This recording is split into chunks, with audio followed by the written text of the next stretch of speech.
ناظرین، سوال یہ ہے کہ انسان میں برائیوں کا سر چشمہ شہوت ہے۔ اگر شہوت ہی نہ ہوتی تو انسان گناہ بھی نہ کرتے۔ بس خداوند متعال نے کیوں انسان کے اندر شہوت کو رکھا ہے؟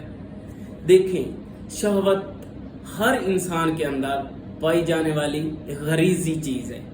اصل دیکھنا یہ ہے کہ آپ اس کو کس سمت میں، کس جہت میں اس سے کام لے رہے ہیں۔ ایک الہی شہوت ہے، ایک شیطانی شہوت ہے۔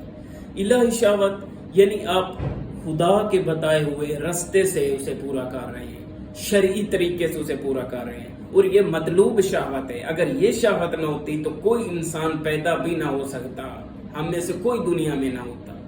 لیکن ایک شیطانی شہوت ہے، جب آپ خدا کے بیریئر کو کراس کرتے ہیں، جب آپ الہی راستہ چھوڑ دیتے ہیں، یا اس وقت یہ جو شہوت ہے شیطانی بن جاتی ہے۔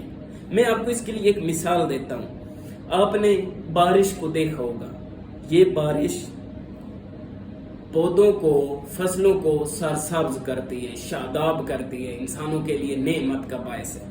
لیکن اگر اسی بارش کی مدیریت نہ کی جائے تو یہ سیلاب کی شکل میں بن کر لوگوں کو نقصان پہنچاتی ہے۔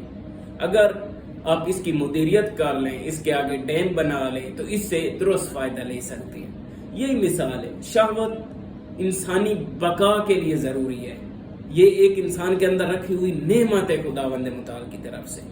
لیکن اگر اس کا بھی درست استعمال نہیں کریں گے، خدا کی باؤنڈری میں رہ کر استعمال نہیں کریں گے، تو یہ بھی سیلاب بن کر معاشرے کو نقصان پہنچائے گی اور آپ کو جہنم میں لے کر جا سکتی ہے۔